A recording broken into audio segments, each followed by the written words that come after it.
How's it going, everybody? It's Mystical here, and I'm back for part 2 of my How to Make a NASCAR 2003 3DO series. This is part 2 of the 3 videos, not including any of the bonus stuff I'll probably make later.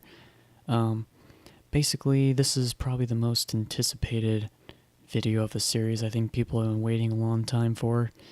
And sorry it took me so long to finally get around to this, but I've now got it in video form and here to show you. This is basically where it all happens. You know, this is the episode where you make the 3D model that will be ready to become a 3DO, which that's the last video, which is converting it. But if you've not seen part 1, I have a link in the description with the playlist. I highly recommend you watch part 1 if you're interested in this, because it actually goes over all the tools you need and how to use Blender for the most part.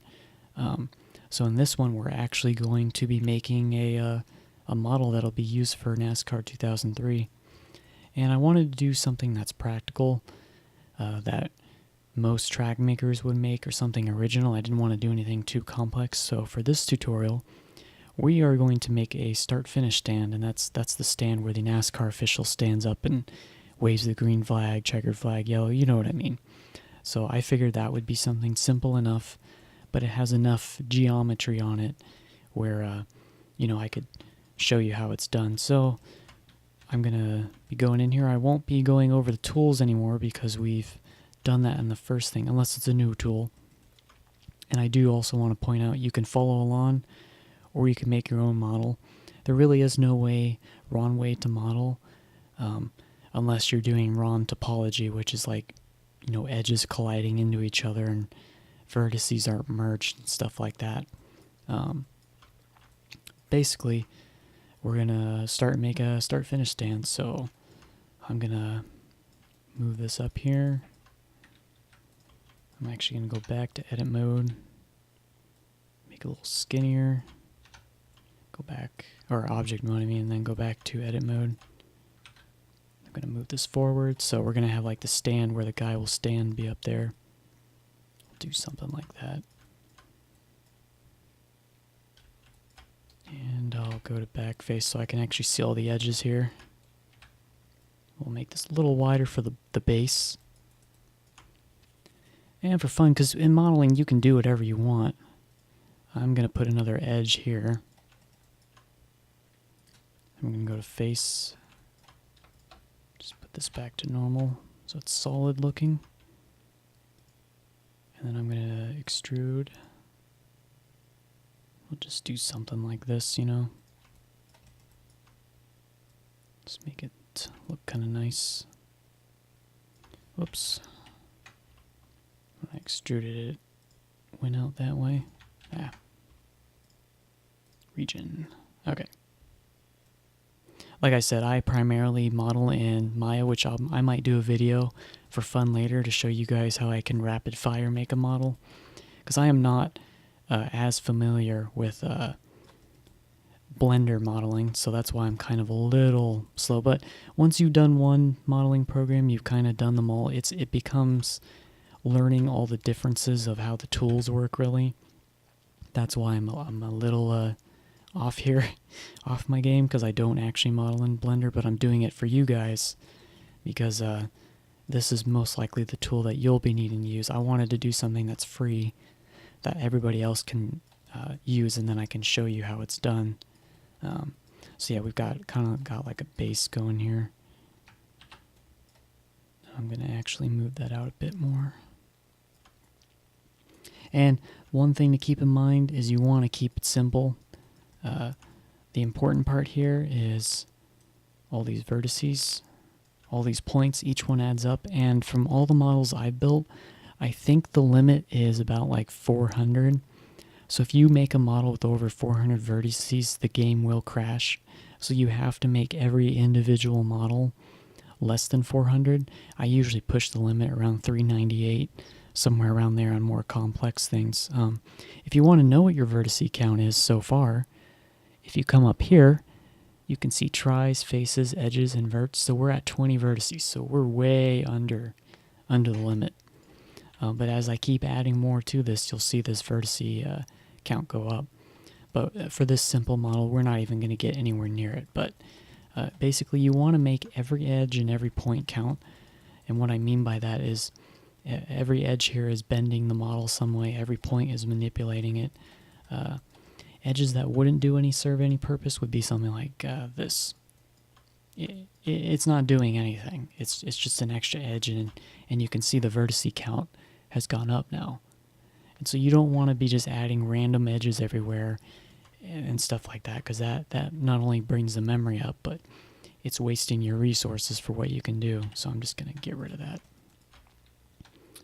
Anyways, I'm just trying to talk about things as we go here. So let's see, I want to make a little platform. So I'm going to do a little thing like this. Go to face. I want to select all these faces. And we're going to, whoops. I keep forgetting the way it does it in this program is very different. Okay, I have to click twice basically so I don't move it. So I'm just going to expand this out now. Actually, you know what? Let's do this. I'm kind of just, doing this on the go so I don't have a clear plan. Usually when I model, I know what I'm going for, but we're kind of just making something up. Okay. And then I'm going to select this face. And now I've extruded it out. Because I didn't want the back to come out, because, the guy would climb up here or something. And then we're going to make a little top part. So there we go. We've got a part where the guy will be able to hang off the edge here or whatever, and all that. We can even, if we want, make this line up like that if you want. Or we could do the whole thing here. Let me make sure they're all selected. That's one thing you got to remember. If you don't have back face on, you may not select the other faces, and then you've got a lopsided model. And this is really basic 3D modeling too. It doesn't get any simpler than this, because NASCAR 2003 can't really do complex modeling, but this is for people who are new to it that want to make models for their track. And I really want people to make models for their track, because more tracks for the game is always good. And a lot of people don't have that ability or don't know how yet to make models, but I'm hoping this will help a little bit. So I'm just kind of playing around with it. But yeah, we've kind of made a start-finish stand here already. I might do a couple extra adjustments. Let's see here. We'll just play around with it just a little more.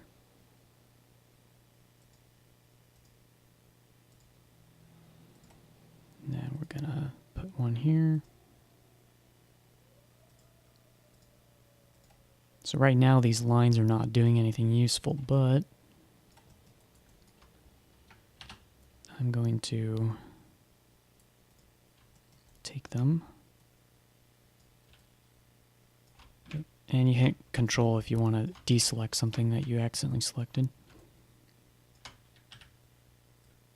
I'm just going to do something like that.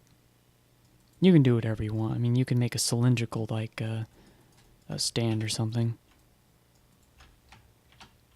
So we've got some kind of interesting looking start-finish stand here. We could actually do one last thing before I move on, because you can get pretty crazy with this stuff too. Actually, faces would be easier. I'm just going to select all these. Now we're going to extend this out a bit more, because it'll kind of hang over the, the fence. There we go. So now we have completed a 3D model already. I mean, look at that, already done.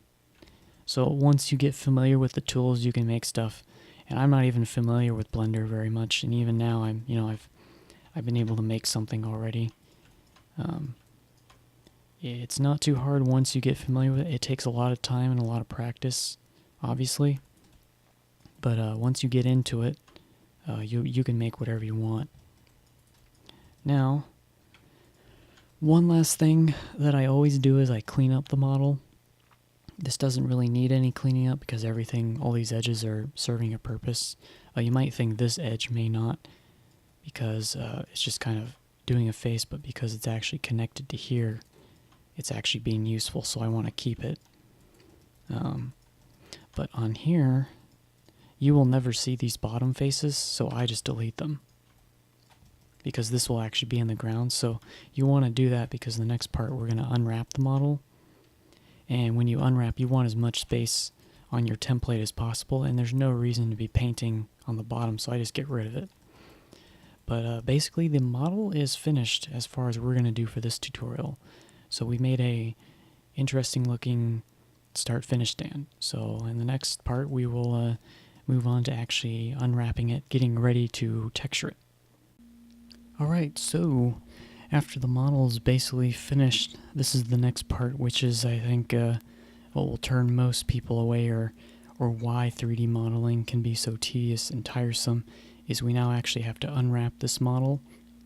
And basically by unwrapping it, picture a cereal box. If you were to unfold all the sides and lay it flat, all those different sides is basically what you have to do to a 3D model, is you have to put it on a flat image plane, which is how you paint textures on it. So then, it folds back up into its pieces. And even a simple model like this, you will soon see that it can be really tedious to unwrap and stuff, but if you just take it slow and you learn over time how to do this, it will not be too hard. You basically just have to learn with over time and practice how to make a perfect unwrap. And with newer tools today, this is a lot easier than what it currently is, but I'm going to show the most basic way because it's good to learn how you do it. So to start, you want to make a new window. If you just drag that little arrow out, you can move that out basically. Whoops, and I accidentally created a new one.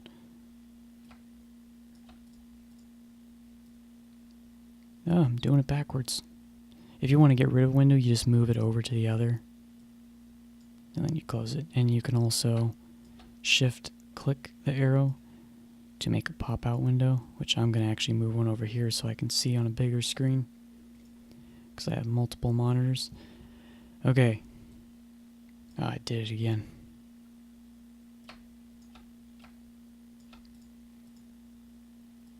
There we go. Just trying to move this guy out. Okay. So what we need to do, I'm just going to close that too, because we don't need two tools, is I'm going to put this, if you see the little box down here, currently we're in 3D view, you want to go to UV unwrap, and you should see a grid. And basically the grid is where you will be putting all your textures in. They have to fit within this square.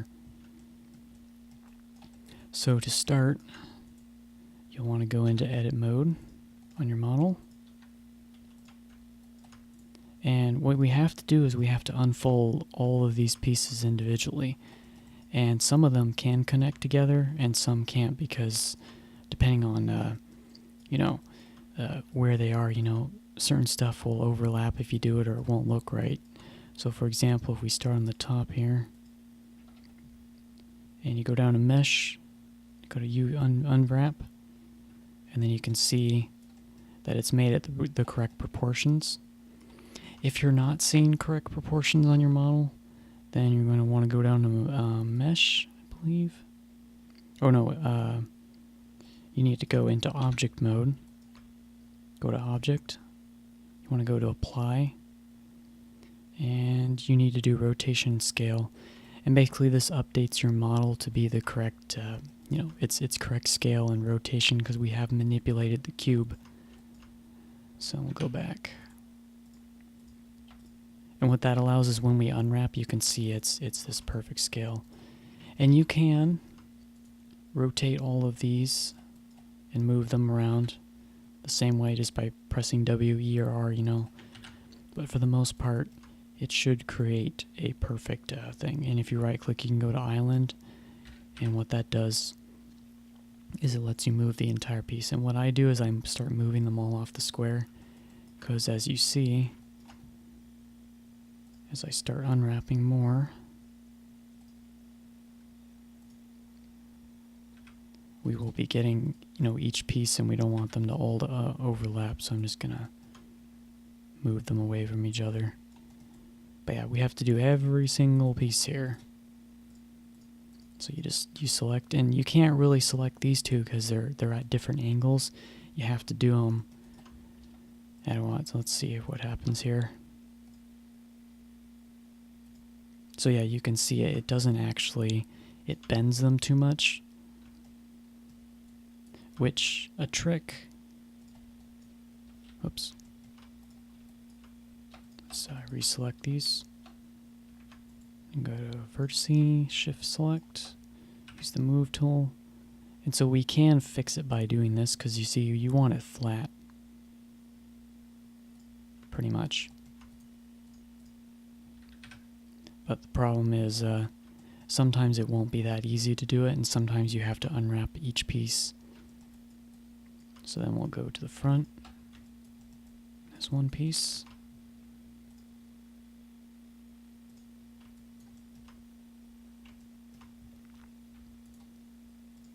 And you can already tell probably more complex models require a lot more time.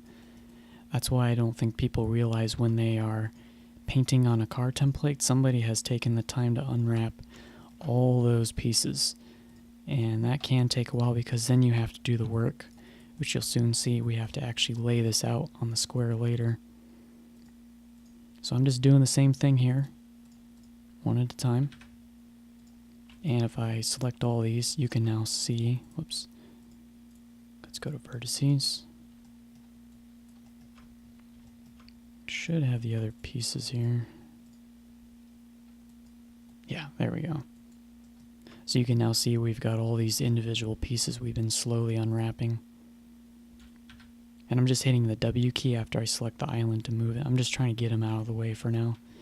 And these are different sizes. I'll show you how to fix that after we get this over with, and I'm going relatively fast. And since these are two separate sides, I think I can get away with doing them at once. See, there's little tricks like that you can do as well. Yep. So if I do shell, there we go. Just trying to get it done here. Then we can select all these. Go to unwrap, just unwrap. Go to island, just move it around. Go to face, both sides here. We can even get away with doing this one.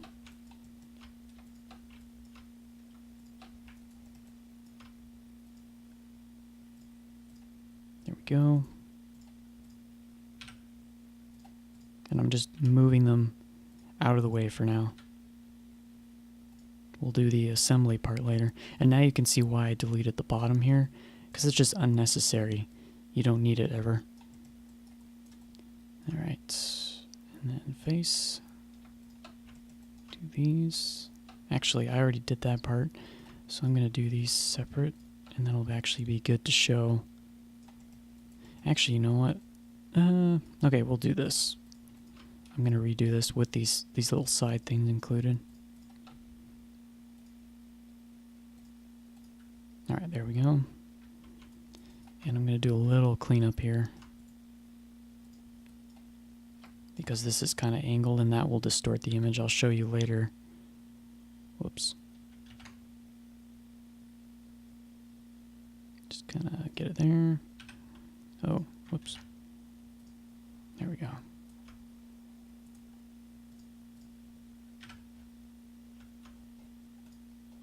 Let me just zoom out a bit more. Just move them out.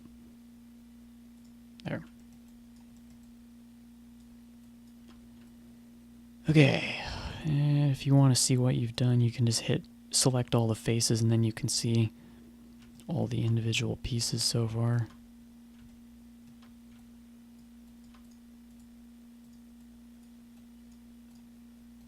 Where did I put that piece? So I know I unwrapped this already. Ah.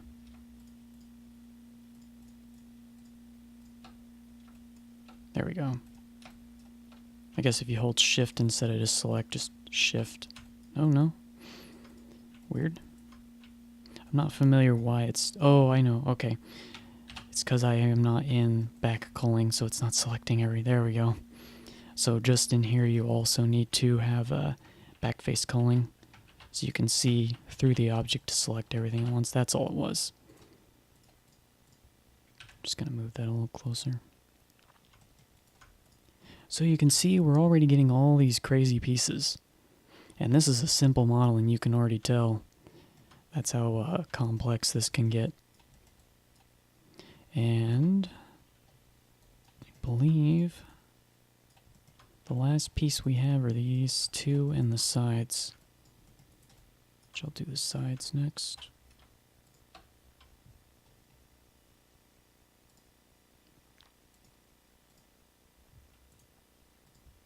If you shift select, you can also just move two islands at once. Now I'm just going to move one, just so it's a little spaced out. Okay. Now we've just got these two. Oh, I did the front and back, I mean.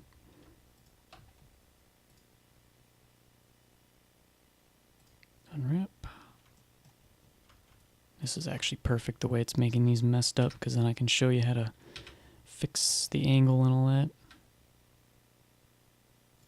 Okay. Let's see here. What are we missing? Are we missing anything? So if you select face there, whoops.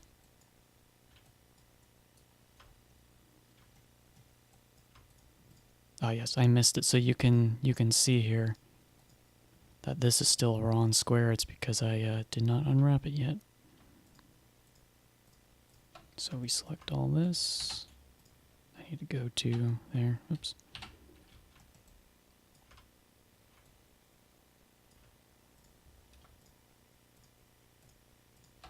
And we're going to do this side.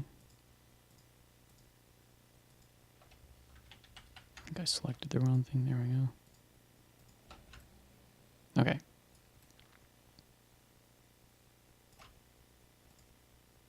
Then we go unwrap.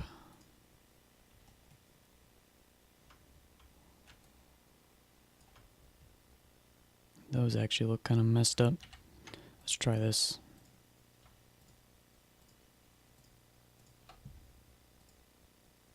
Because I tried two at once. Nope. Okay, so here's another thing. Sometimes the regular unwrap won't work.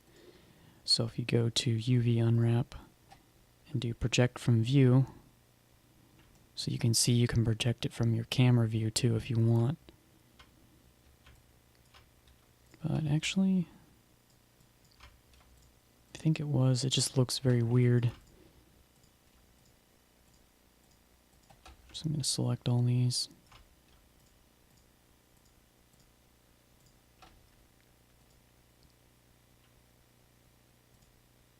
Okay, I guess it is. It's a weird shape.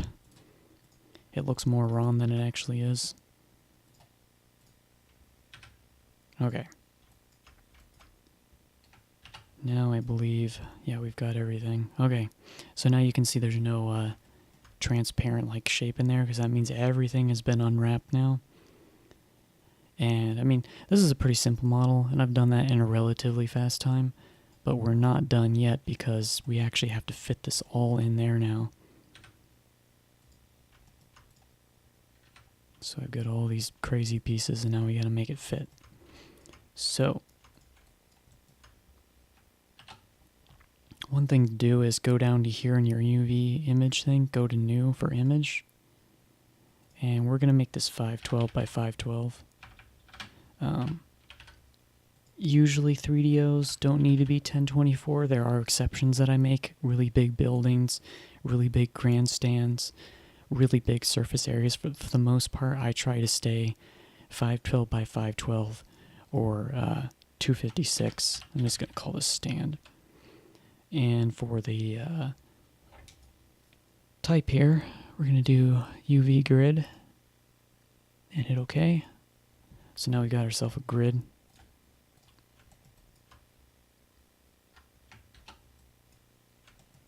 And now you won't be able to see anything, I think.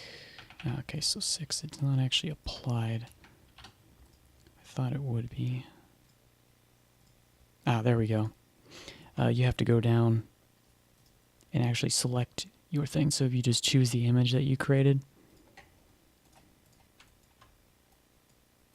So I'm going to go Shift T, select all the faces, stand, and there we go. Now this gives us a good idea of the checkerboard. So you want the checkerboard to look square, obviously, because that's the correct ratio. And you can see all of them are correct in terms of their size because we went to object mode and because we applied the correct rotation scale. If it wasn't, it may be more deformed. But you can see even with this being one island, it still connects pretty well. And you're going to see things like this because these aren't actually stitched together. That's okay. So for here you can see this is a little off though. The proportion is wrong, but the scaling of the square is correct. So it won't be a stretched image, but the image would be really big here and really tiny here, and that's a problem. So things like that we have to fix. So you can see we have our island here.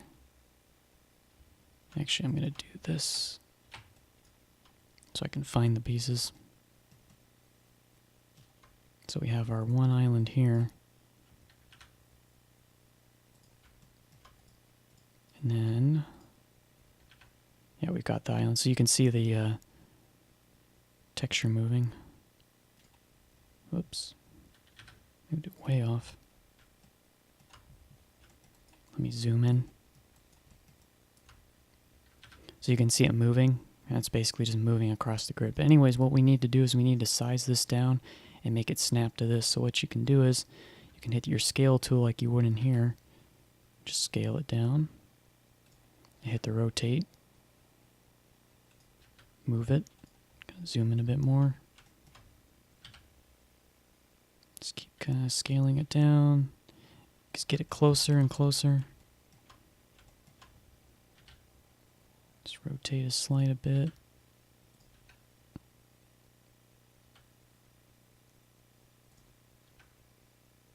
Almost perfect.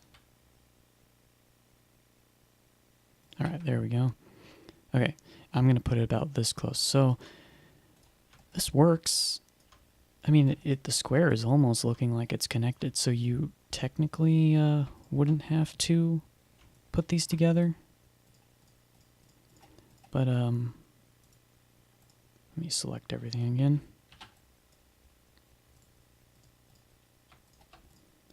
So we could just leave it at this, you know, because, you know, if I move it, you can see now the checkerboard, but the closer I get this, the better it looks. And you could get away with this, I suppose, but what I like to do is actually connect these. So if you go to Edge, select both edges. Actually, let's do vertices. So select the two. Go to UV. And I believe we want to do stitch. Whoops. So it actually is better this way, because what it did is it rotated, so you want to actually do edges. That was right in the first place. So go to UVs, stitch. And now you can see it's one piece now. So if I was to move this around, you can see it's just one thing. And now we've correctly put this on, basically. So now I'm just going to quickly do this other side, and I'll zoom in so you guys can see what it looks like as I manipulate it.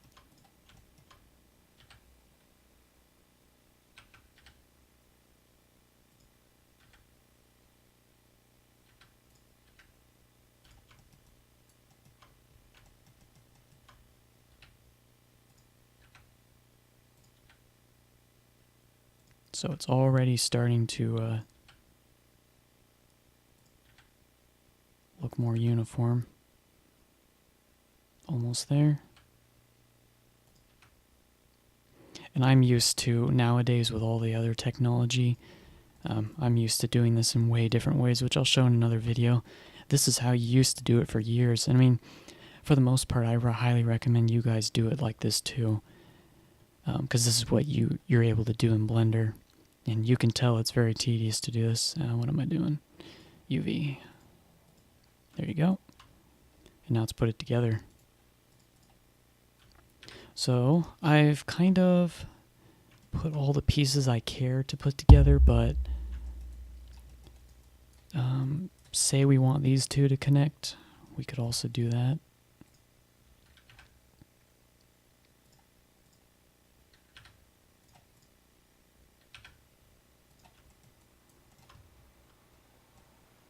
So I'm gonna scale this.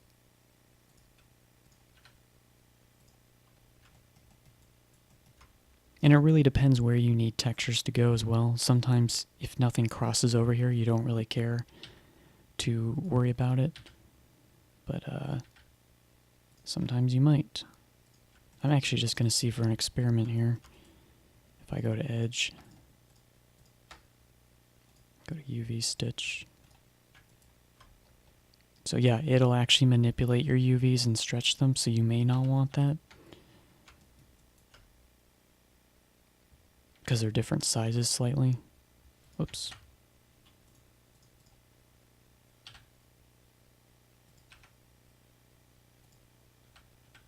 And I've done this for years. This is what I used to do, is, you know, tediously do everything like that. So now we go and do the other side here. I mean, yeah, as you can tell, super exciting. This is the part I think most people don't know how to do, or it gets way too complicated. And I'm hoping in this video it shows you guys it's not really hard, it's just really boring. So put on a YouTube video, listen to some music or whatever, and you just gotta get through it. I will show in future videos new technology that I use that makes this way better and more fun in my opinion. But for now, nope, I think I might have put those the opposite side of each other actually. I can find out real quick here. Yes. So what I did is I accidentally stitched this back piece to the front.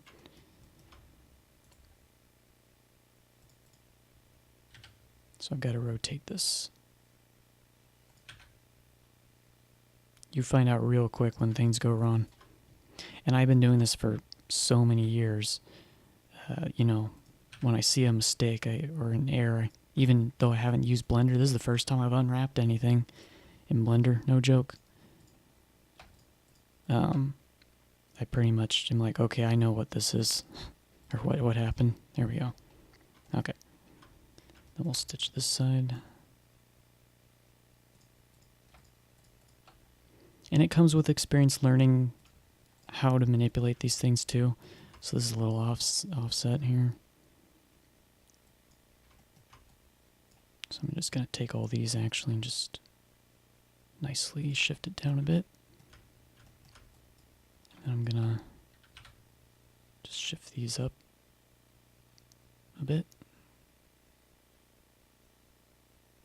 And we're dealing with NASCAR 2003 3DOs as well, so we're not really doing perfection here in terms of what people will see, because, you know, a 3DO is so far off in the distance and low poly anyways, but I just want to show you guys how you can clean up things if you need to, if it's like a bigger texture that needs to be looking, but for the most part, this is pretty good. And I have no doubt there are tools in Blender, I probably just haven't found them, how you can clean up these things better.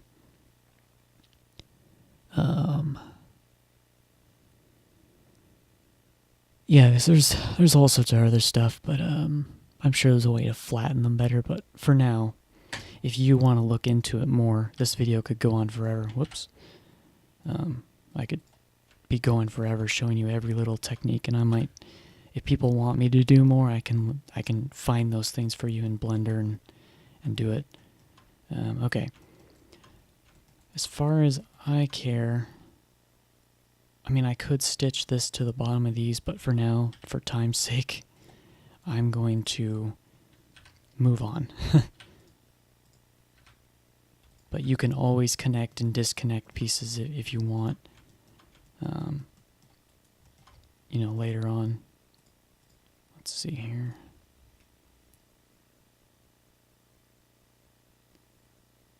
I'm sure there is a way to also separate them, but I have not looked into that. But I'm sure there's an option somewhere. I don't think Claire's seeing what it... No, yeah, that's for smoothing and all that. I'm sure there's a way to separate these things too, which I'm sure if I quickly was to Google it. Anyways, but we're not actually needing to separate. And we could always just reproject a new UV to make it separated. But anyways... Okay, just make sure all the faces are selected. Okay. Now, we need to put this all in here and kind of make it so all these checkerboards are somewhat similar size, because you can tell some are a bit smaller than others still. So, and another thing is you want to put the most important stuff larger sometimes too, because that's where the textures will show up. So like this, you may not see where the guy's standing as much, so you wouldn't really have to worry about that being so large. And it's kind of the opposite here. Even though this checkerboard is larger, that just means it's lower resolution. Or if it's smaller, it's higher resolution, because you're giving it more room. And what I'm going to do is I'm going to make a new image. I'm just going to make it black. Blank. Okay. And the reason why I'm doing that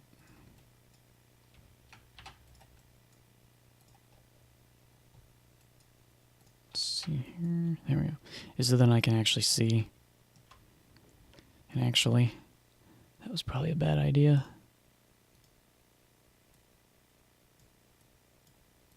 We should make it gray.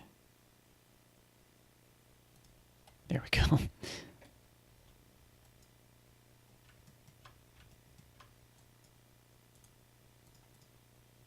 So now I can actually see it.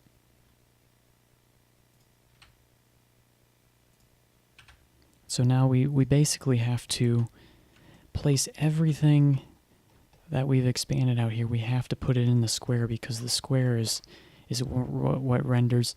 And NASCAR 2003 only works in square ratios, so you could have a 512 by 124 or a 124 by 124, but it has to be square root, or the game won't be able to read it and it'll crash. So that's the other important thing. So I'm just going to fit this in here, because you're not going to see this part of it as much, so it doesn't matter. And I try to do kind of top to bottom or bottom to top or something like that. Let's get this over here too.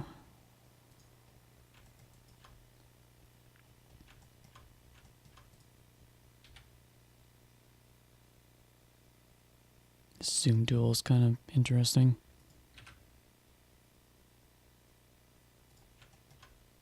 Okay. Actually, I'm going to put this one here instead.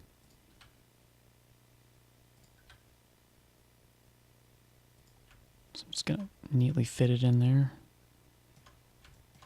Okay, and this one, what I'm actually going to do is I'm going to rotate it give us more space, because you can tell we're already running out of space, and I may have to size this all down more. But to do that, if you hit the R key and then type in numbers, whoops, I hit the scale key, and then I hit 180, so 180 degrees. I've now flipped it. So I'm gonna, let's see. So it becomes a kind of a chess game too.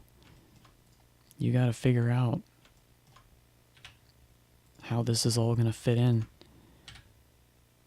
and what is important to you in terms of what needs to be textured, a higher resolution or not. So I'm actually gonna scale these down a bit more. Fit that there. And like I said, there are tools out there that I can't wait to show later that do all this uniform scaling for you, and oh man, it's really great. So this is an important piece because this is what you'll see when you drive by if there's like a logo or something.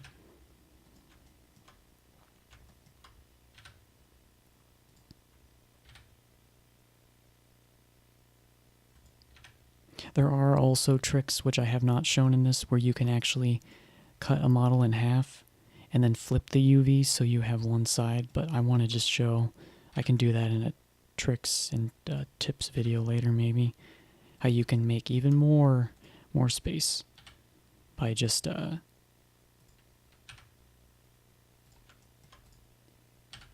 sizing stuff down and reusing the same part of the model. There we go. Let's put this up here. And so you can also see why this is why people should appreciate what people are doing when they make those cars templates for you to paint on. They have to do this, and they have to figure out how it all fits in that little square. It's not an easy thing to do. And it's very time consuming. It's literally playing a game with your texture. This is also why this part of the episode or series is so freaking long, because we have to do all this work. And I'm actually going to move this one too. So I just mirrored it. That's all I did. And you can do upside down too. So without typing in numbers you can do here, but I'm just flipping it. Whoops. Need to y-axis. There we go. I just wanted to move it. I mean, and you could put them in here like this too,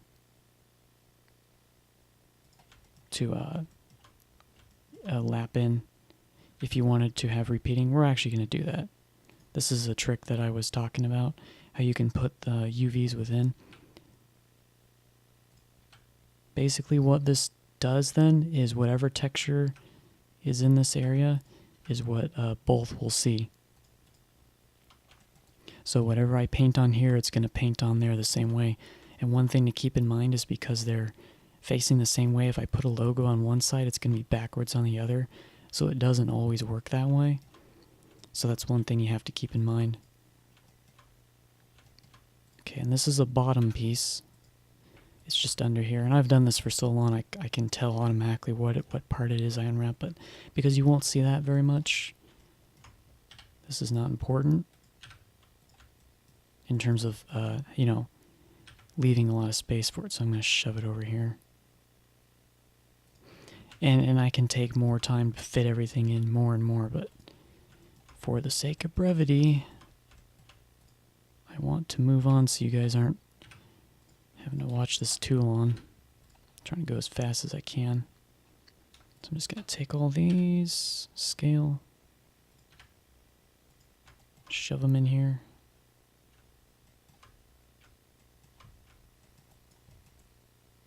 And these two pieces are the side, so those are about the same. And then these two pieces, which are these, I'm going to scale those up a bit.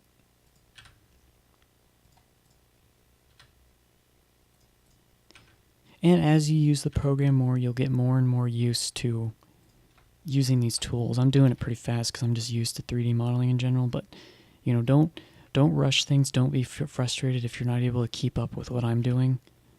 It's not a race. No pun intended, even though this is a racing game that we're doing this for. It takes time to learn these things. And I am just doing this at an accelerated pace in a way to show. So I've kind of got a lot of dead space here. I'm going to move this out. Oh, I always hit the scale. There we go. I wanted to move this up. I'm going to move these over here.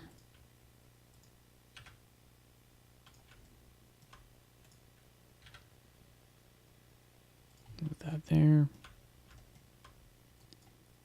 I can get away with these side pieces being a little larger. Oops.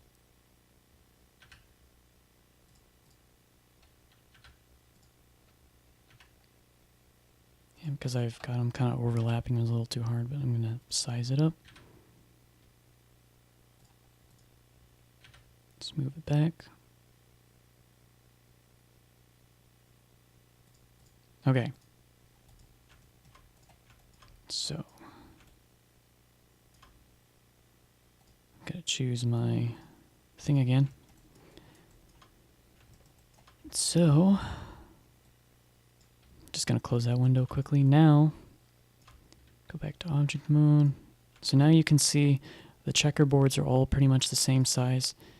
You can also tell these will not connect, but that's because I didn't stitch them, but it's not important because we're not going to have stuff go over. But say you did have lines that went over, there are times where you may not be able to stitch them together because it would deform too much.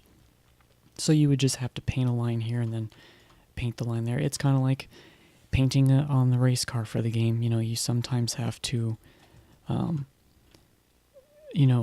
take more time to line the lines up, but for what we're doing, I'm not going to worry about it too much. But I'd say that looks pretty good for this. And you can tell that took longer than actually modeling the thing.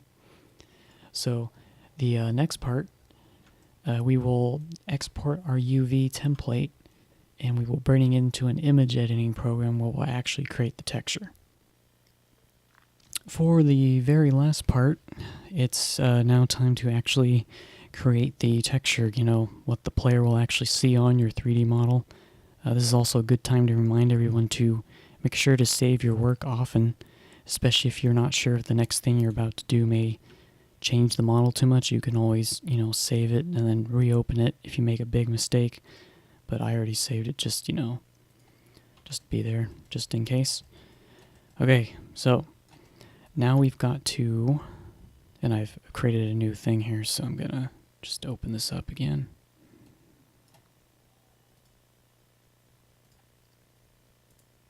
And go to that, make sure everything's selected. And just so it's easier to see. There we go. And now that we have our template already laid out that I just showed, now it's time to get this in an image editor. So what you can do is you go to UVs, export UV layout, and let's see here. I'll just save it here. You can name it whatever you want. We're just going to keep it a PNG export. Okay, so the majority of this tutorial has all been in Blender, but now we're going to go into image editing a bit. You either can use, paint.net, I think there's Coral Paint, there's GIMP, Photoshop. I'm personally going to use Photoshop.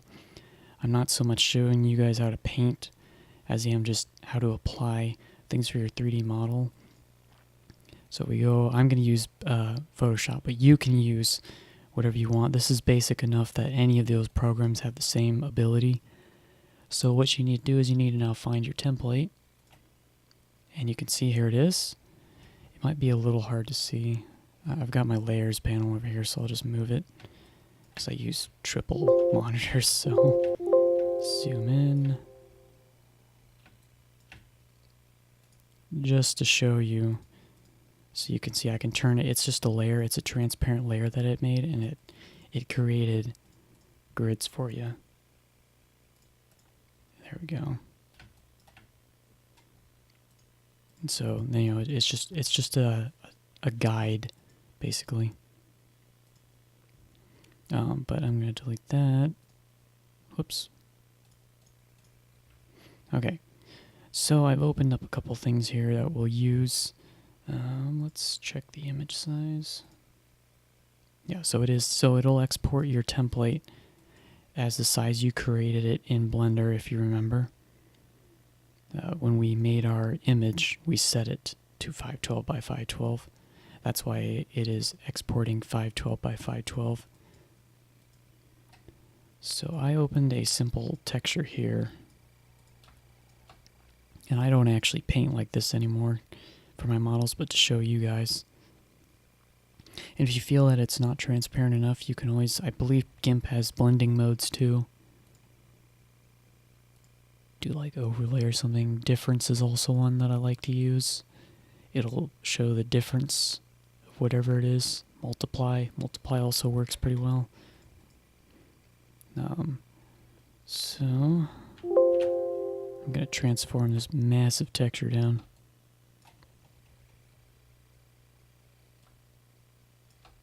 And this is literally the most basic it gets. Like, you know, I would be creating tiling textures and more advanced than this, but because I'm just trying to show you guys how you can texture your objects. So we're going to go, and I'm just going to, because I don't want it to look old, going to desaturate.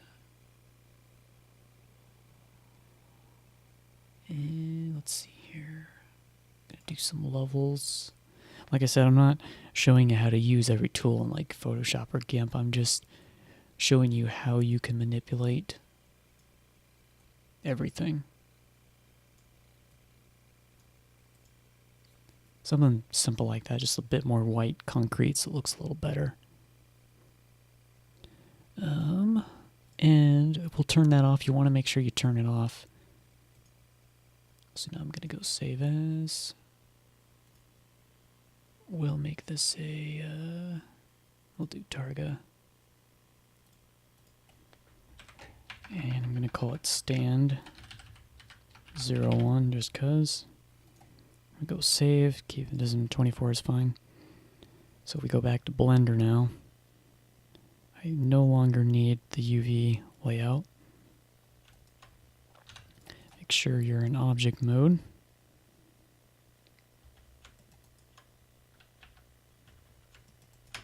Let's go back to the, I hit 5 on the keyboard, so 6 will show a texture because we created that image and it's actually applying it to this. You could also go down here and just show solid, but we'll keep it in texture. And so I hit 6 on the keyboard to show a texture, 5 is just shaded mode. Now we're actually going to use something in the properties. So we have a material already, but if you don't, you can always create one. But you want to go to texture, and you'll have a tab there. You go to new, scroll down, you want to go to open, you want to open an image. Oh, I actually mean that sand. Oh well, stand. You know, open. And then we have that. Now you don't see anything yet because we actually haven't applied it to show. So I guess I should have kept the UV open actually. Whoops, that is not UV.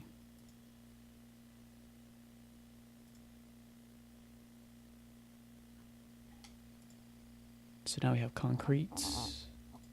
Oops, I actually have to select the model. It's weird how Blender does it. Like I said, I'm not as familiar with this program, but I get the gist of it. There we go. And there we have it.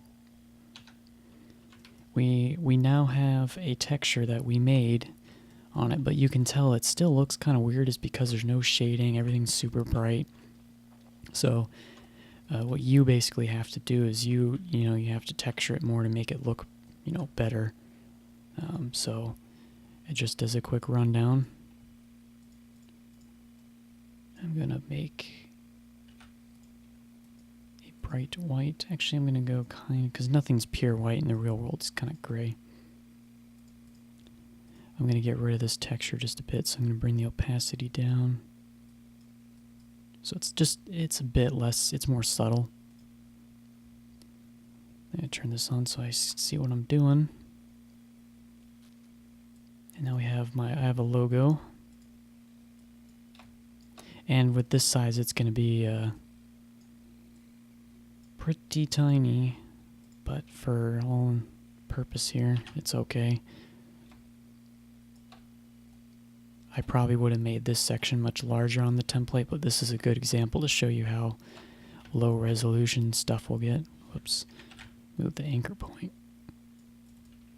So yeah, that's going to be very fuzzy, but whatever. Alright, I'm just going to duplicate so it's on the other side.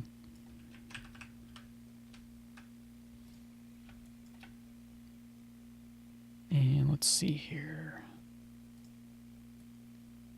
We will create kind of like a greenish teal thing going on here.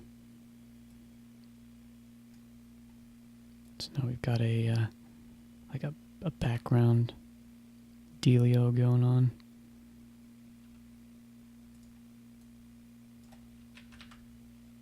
We'll just bring the opacity down a bit, just to show an example. And you can also paint like shadows, fake shadows and stuff. What I've done is, whoops, that's not the right thing. I've generated my own ambient occlusion, which is basically shadows from my model, and I've done that in another program. Guess it doesn't actually matter there.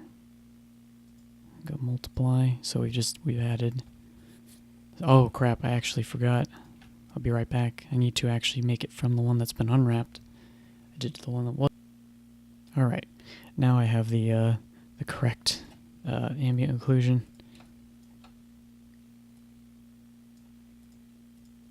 So I just had to put it on the right thing now if I do this. Alright. So what this is basically, I just made it so it's added shading, and I have another program that I can render out ambient, but you can paint, you know, this stuff, like, you know, this is the bottom part of the stand, you know, this is under it, and it's much more complex, you know, to do those things, but over time you can learn how to, you know, make better shading and stuff like that. Let's see here, just as an example, show you guys maybe what we could do. And you could even use gradient as well on a layer to create those type of things, but you know, I could make that, let's see.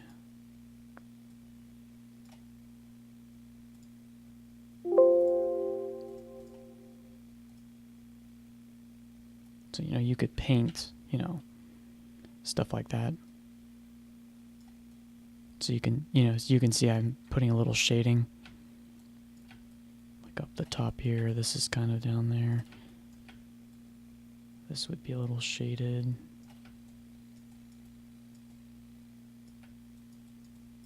Let's paint a bit more there. But now, where's that template? There we go. I should color code this. That way, just turn it off. But you can see I put little shadows.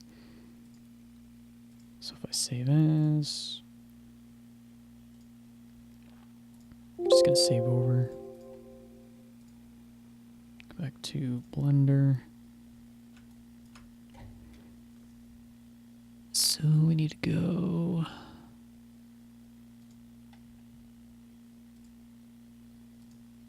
There we go, and you can see we now have more textures, and as I said, this is really, really basic. I would take a lot more time to make these details. You guys have seen my 3DOs and what they look like and all that.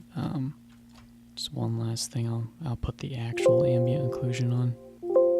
Ah. Turn this, put that away.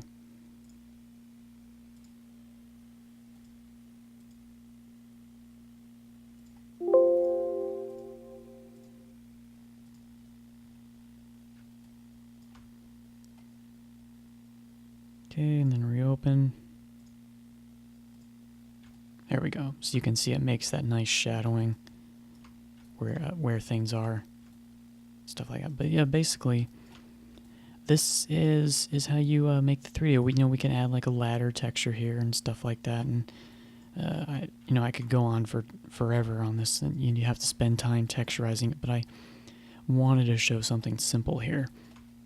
So, in the last and final episode of the main part of this, I will show you how you can create your 3DO to work inside NASCAR 2003. So I will see you guys then.